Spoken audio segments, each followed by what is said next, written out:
هر گروهی که اعلام بکند که گفتمان ایرانگرایی را به عنوان آن جهانبینی که ما معرفی کردیم پذیرفته و به آن اعتقاد عملی دارد و نه فقط کلامی، و همچنین دکترین پهلویست را برای سازماندهی و اداره آینده کشور اجرا خواهد کرد، من با این گروه ها در تماس هستم و هر کمکی از دست من بر بیاد به آنان انجام میدم. و تا آنجایی که من شاهد هستم این گروه ها در مرکز اصلی جریانات داخل ایران قرار دارند. ما خواهان آن هستیم که پس از فروپاشی جمهوری اسلامی یک حکومت ملی توسعه‌گرا در ایران تشکیل شود و مطابق با دکترین پهلویسم همان اصول اساسی انقلاب سفید شاه و مردم را برای مردم ایران به ارمغان بیاورد.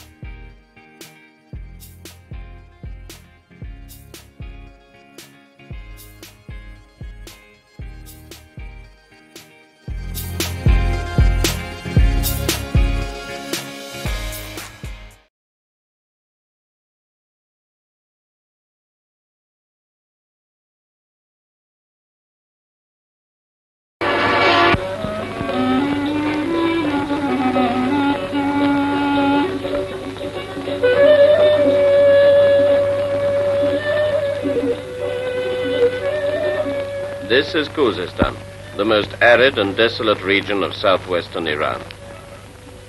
The scene is set under the blazing sun, on the arid desert which stretches away to the wind-swept horizons. The leading role is played by thirst. Thirst which parches the earth, men and animals. Life is conditioned by water. By the continual search for a few blades of grass in order to survive. This is the way it has been since ancient times. Since the first Indo-European tribes built irrigation works, civilization has been dependent upon water. First the Elamites and after them the Sumerians built their cities and temples like this ziggurat at Chogadzambil near the rivers.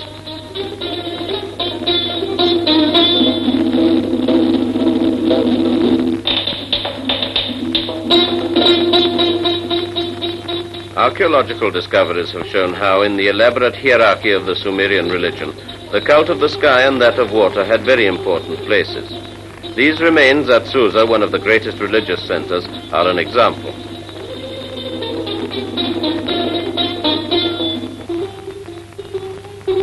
The ancient Iranian civilization reached its maximum expansion in the reigns of Cyrus, Darius, and Ceres.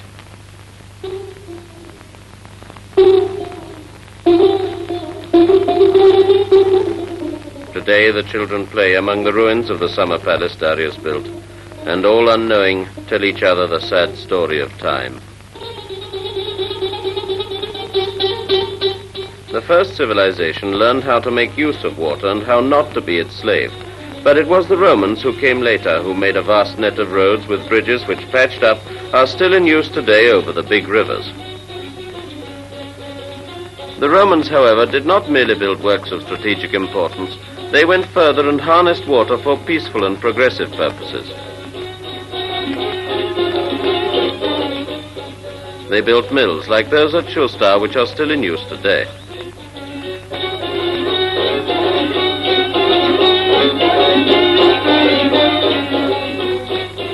And they built dams which turned the desert into the granary of the Middle East.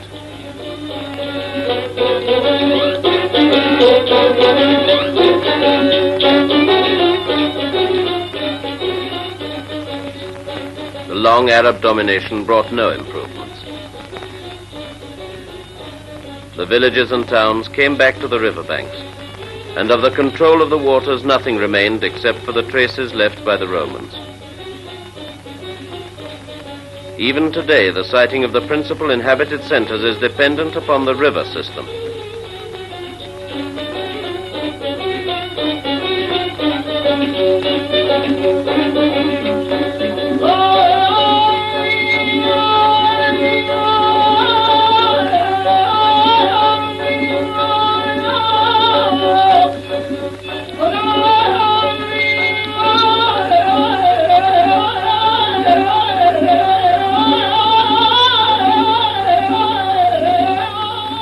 Although the Arab civilization reached splendid heights, the extremely refined architecture and the beautiful polychrome domes and minarets cannot mask the fact that the farmer has remained backward, parched, and forced all his life to feverishly pursue a drop of water and a blade of grass.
Something new is happening.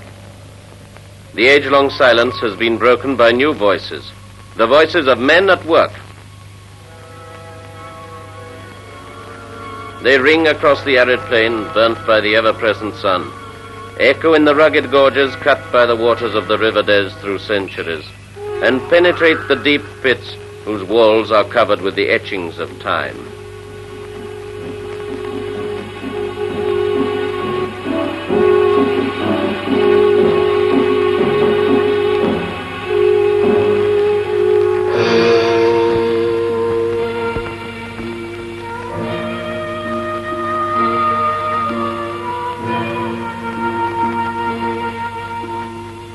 In order to harness the waters for the irrigation of about 4,460,000 acres of arable land and to supply a valuable source of energy, the Des project, which provides for the construction of the highest dam in the Middle and Far East, was born.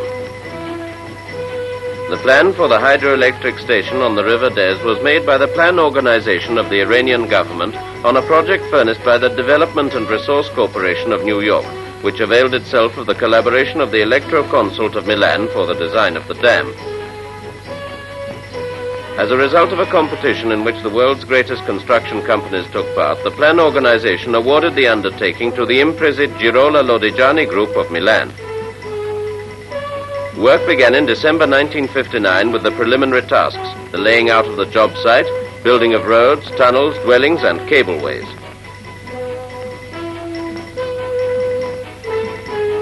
The great distance from supply centers, the nature of the surrounding country, and the difficult living conditions made the phase of preparation particularly arduous and important, especially because of the necessity of moving an enormous quantity of material and equipment to the site.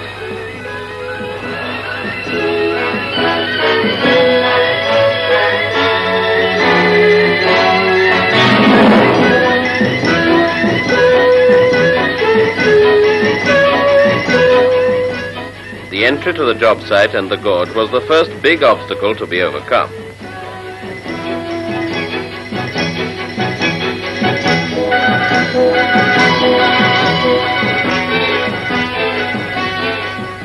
Whilst it was relatively easy to make a road to the edge of the plateau, this was not the case with the gorge. Its geological conformation and its walls, which rise almost vertically from the river, made the only possible way down to the bottom, where the dam was to be built, a tunnel 6 kilometers long with a section of 35 square meters which descends in helical curves on the right side of the gorge.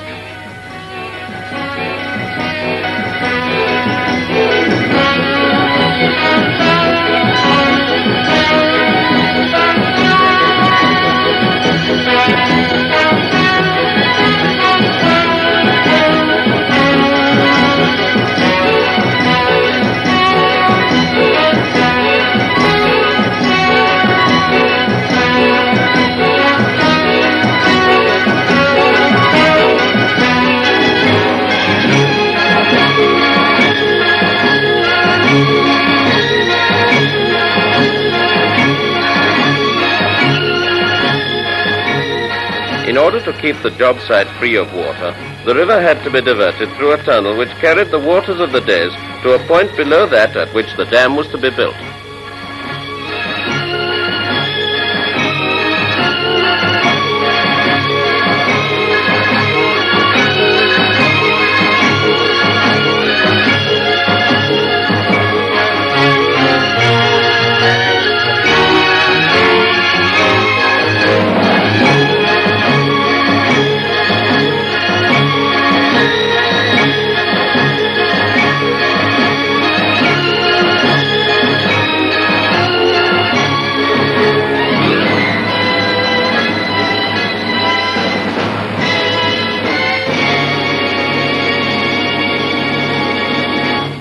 Whilst experts with excavators, dumpers, bulldozers and rock drills start on the job of building the dam, on the edge of the plateau, a village rises quickly. A village with dwellings suitable for housing as comfortably as possible in the torrid desert climate, a community of 500 Italians who will remain there for 3 years.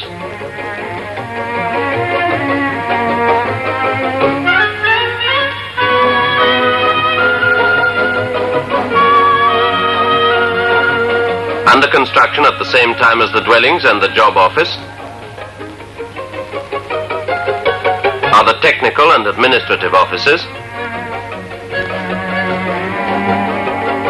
a modern thermoelectric power station of 9,000 horsepower to produce the energy necessary for the job and for the life of the village.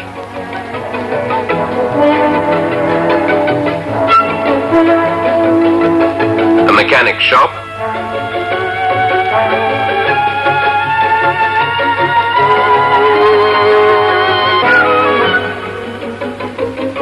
a rationally equipped hospital ready for all emergencies and staffed by Italian doctors.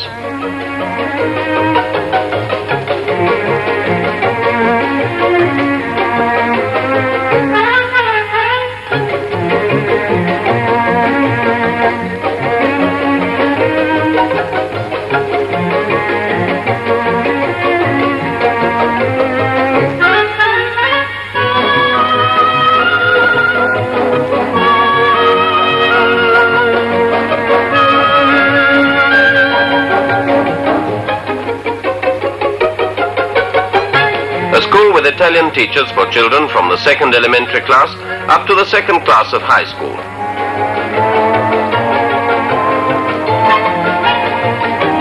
And the Church of Santa Barbara, all built by the company.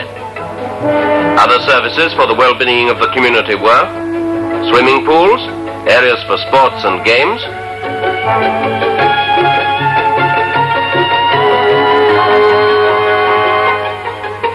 and open-air cinemas, and various messes with Italian cooks and rations which provided, even in these latitudes, nourishment suited to the Italian palate.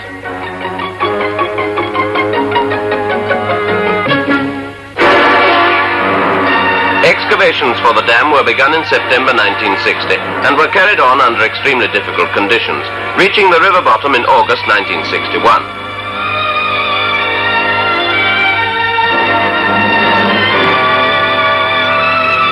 The laying of the foundations was then begun, whilst work on the upper parts of the excavations was completed, and more than 700,000 cubic meters of rock were taken from the diggings.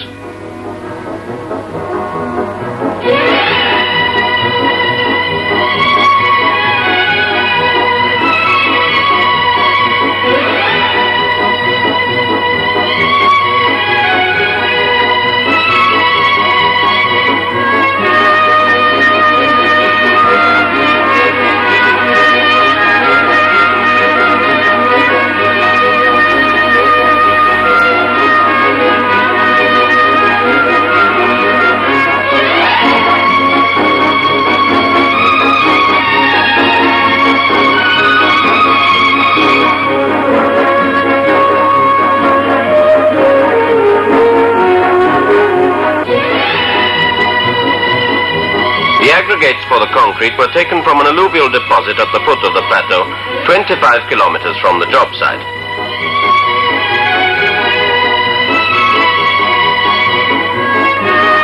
Special screening trucks had to be used in order to eliminate material inferior to 19 millimeters as required by the technical exigencies.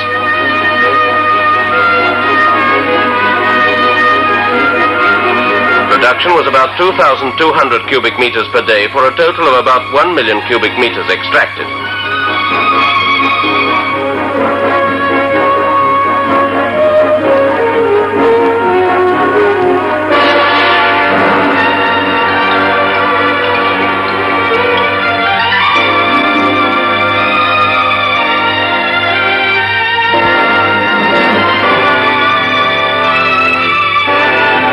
From the excavations was dumped in a natural pit on the plateau, from which it was later fed to mixers through a man-made shaft. The cement, brought from 250 kilometers away, arrived in special wagons at the nearby railroad station of Andimesh.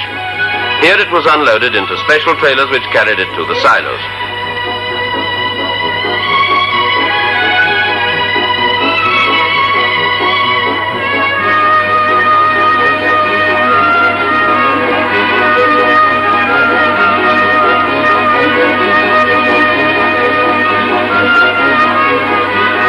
From the silos, the cement fell by gravity to an intermediate silo, from which it was then pumped to the batching plant.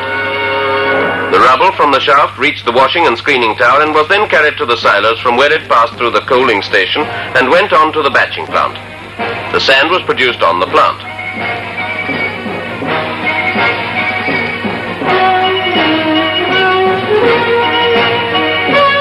But now let us follow the same process on the plant itself.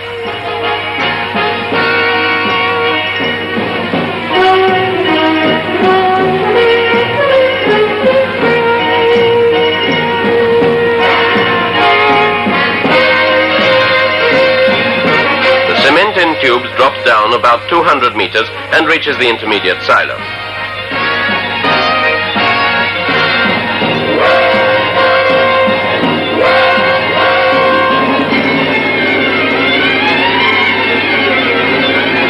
The rubble taken from the shaft is washed and screened and divided into 4 sizes, partially crushed and carried by the conveyor belt to the corresponding silos.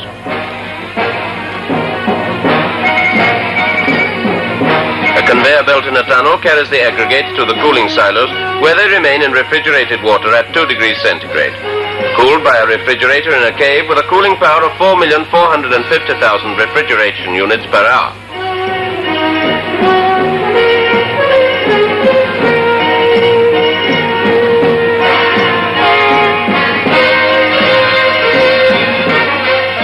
The sand is produced by 4 rod mills which crush the excess aggregates of various types.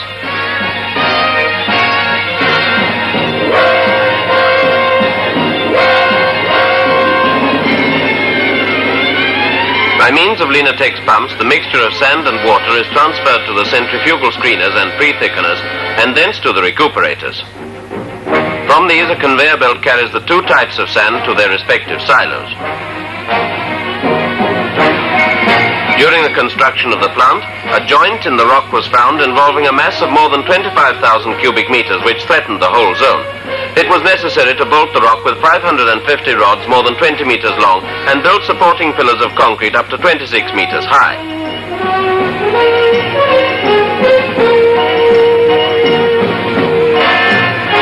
Having eliminated the threat of a rock slide, the production of concrete by the batching plant was begun. Automatic control of the tower and the cooling system ensured that a constant and precise proportioning of aggregates and cement with a maximum tolerance of 1% was maintained. The production of concrete was uninterrupted from October 1961 to December 1962 and reached a maximum production level of more than 3,000 cubic meters per day.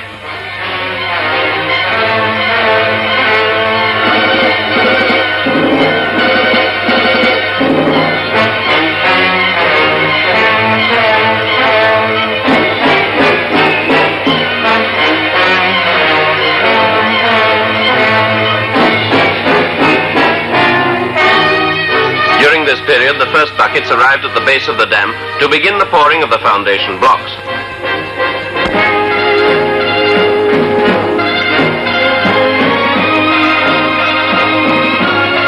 From that date, the 2 principal cableways transported without a break the buckets weighing 18 tons each.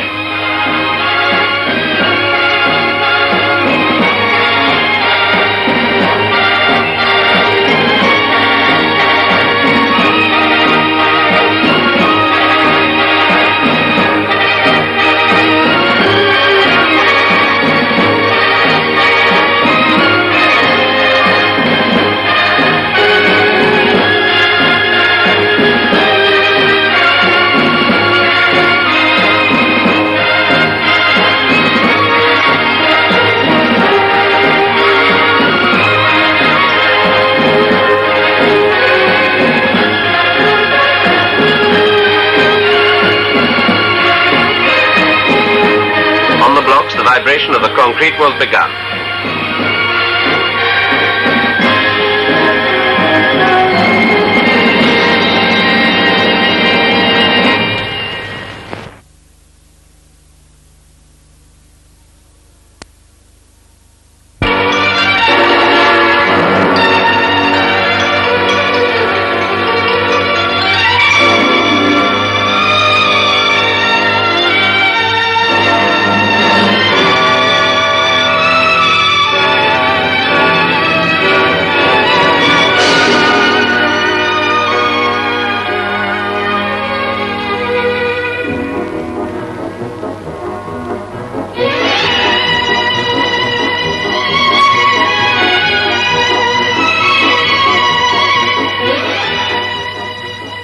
Day by day, with difficulty but with ever-increasing speed, the dam rises and begins to take on its characteristic form.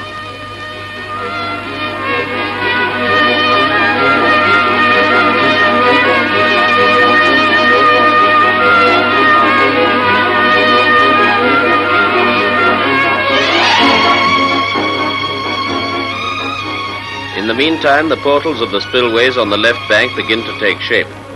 The excavation for the outlet of the spillway for the first time in world history is carried on at full section of a tunnel 15.60 meters in diameter using a jumbo rig carrying 14 rock drills and designed and built on the job site.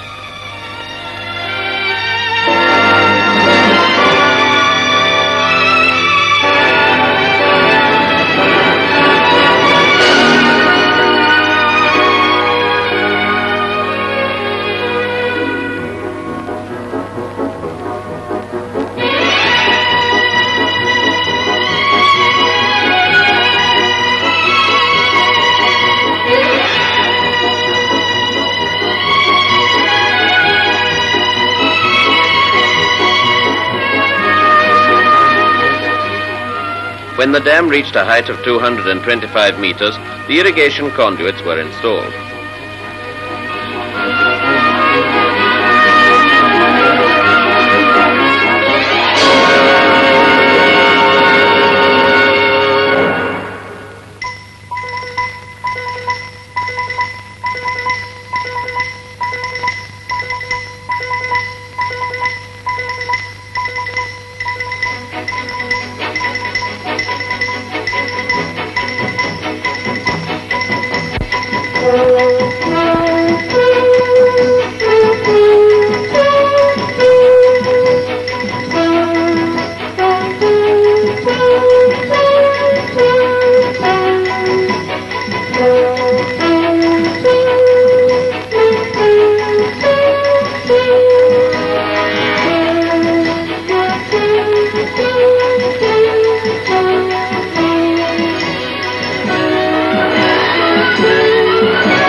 The first prefabricated element in ferroconcrete weighing 19 tons for the construction of a spacious platform for the control of the irrigation conduits is lowered into place.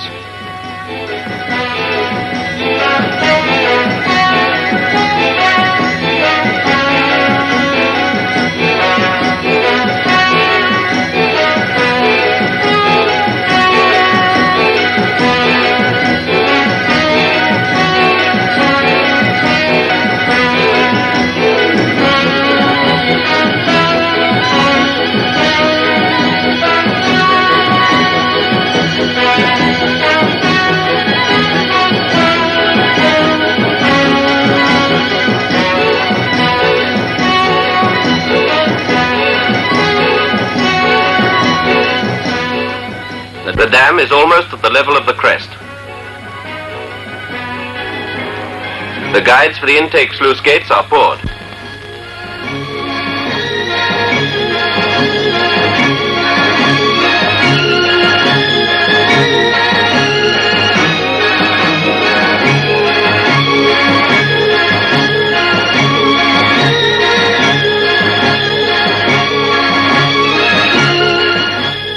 spillway sluice gates are installed. Inside, the covering of the inclined plane of the surface outlets by means of a mobile molding box weighing 63 tons, equipped with hydraulic jacks for its transfer and radial movements and 2 big safety winches, is going on.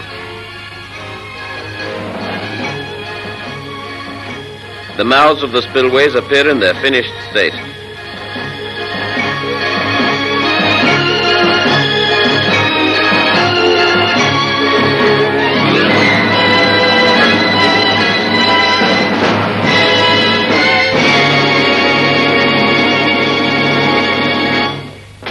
The transformers, weighing 96 tons each, are brought by special trailer from the port of Khorramshahr on the Persian Gulf, 400 kilometers away.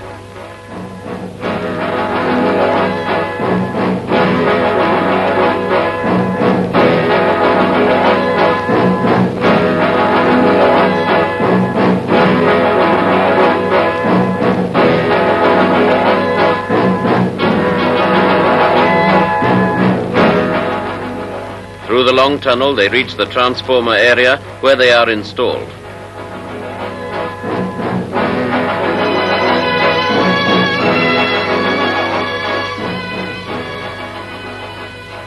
The power station itself is housed in a man-made cave almost as big as the main nave of Milan Cathedral, and the assembly of the turbines and generators is in progress.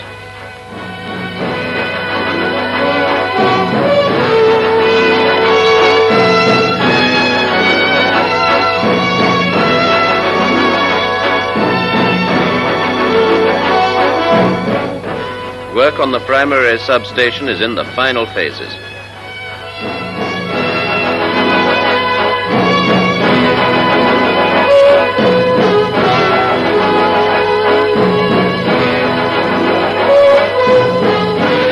Whilst on the plateau, the pylons for the high-tension cables are being erected.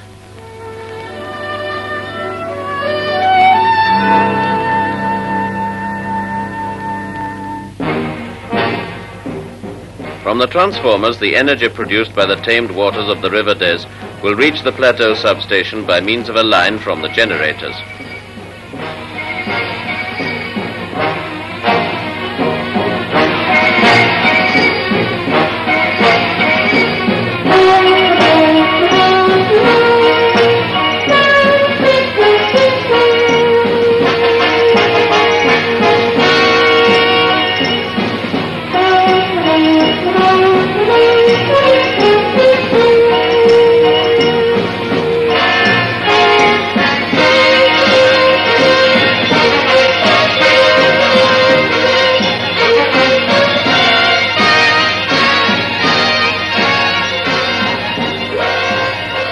From here, a network at 132,000 volts, which covers the whole of Khuzestan through various substations, will carry the current even as far as the Persian Gulf.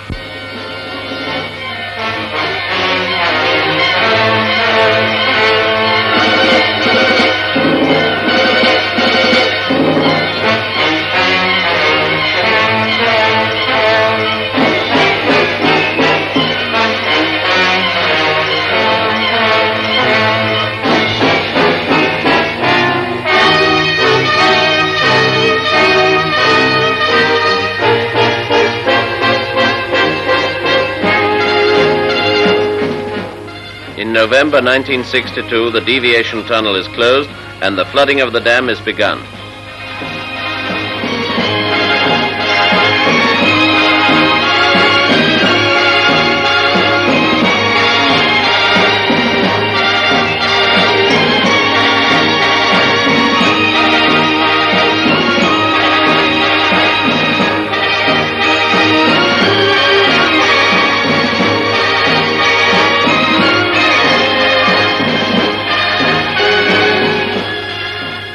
Work on the dam is about to reach its close. The last finishing touches are made, and soon nature will come into her own again.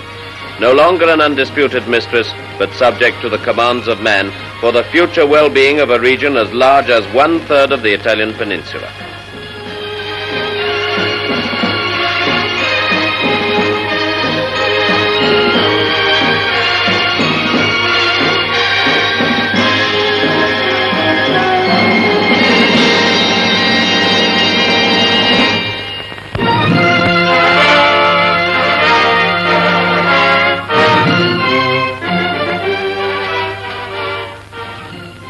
March the 14th, 1963, in the presence of the diplomatic corps accredited to Tehran, His Imperial Majesty Mohammad Reza Pahlavi officially opened the dam on the River Des.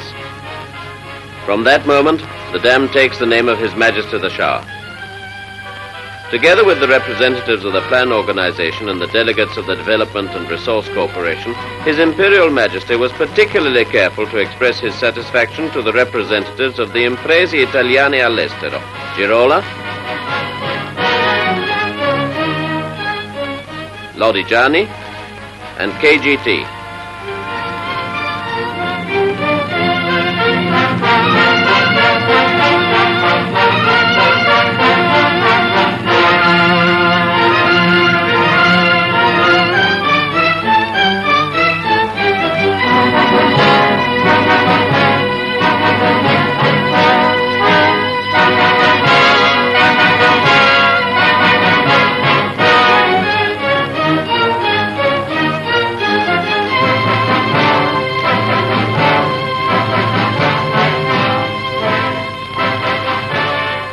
On the transformer area, the Italian ambassador, Mario Pinna Gaboni, and the general manager of the associated companies, Sergio Morpurgo, presented His Imperial Majesty with a commemorative gold medal.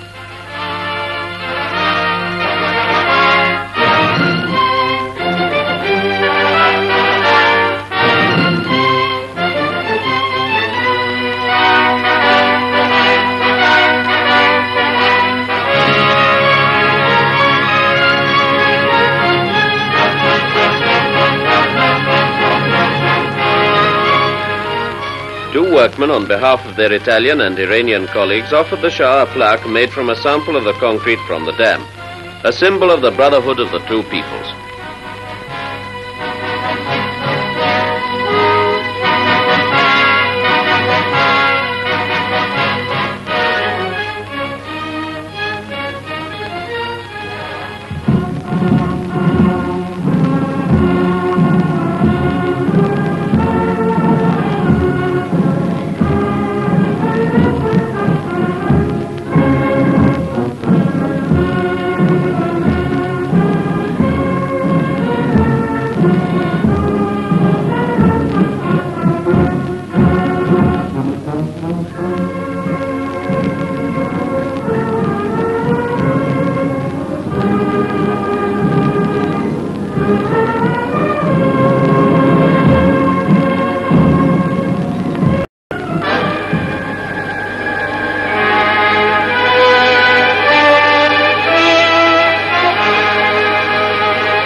Where there was once an arid, desolate valley, there is now a lake more than 60 kilometers long, with a capacity of 3 billion cubic meters of water, whose beneficial effects will in time modify even the climatic conditions of the area.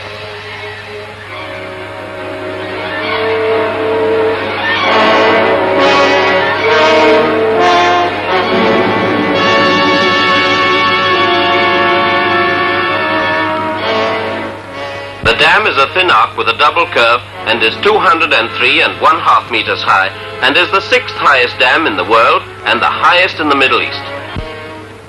For the dam itself, 460,000 cubic meters of concrete were used and a volume of 403,000 cubic meters of rock and rubble were excavated, whilst the overall quantity for all installations called for the removal of about 1 million cubic meters of rock and rubble.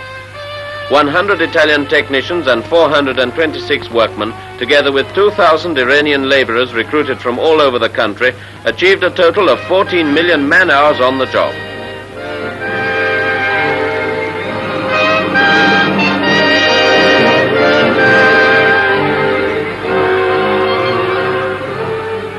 calm returns to the plateau and to the walls of the gorge, and men's voices are stilled.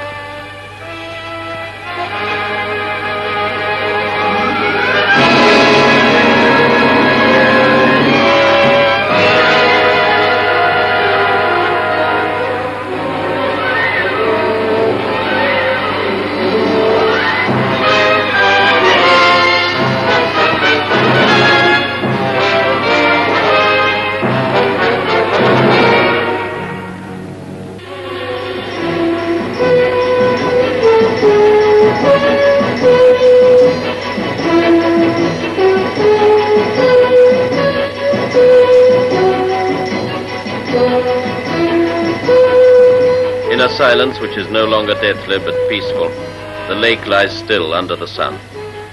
Witness to a new achievement of civilization.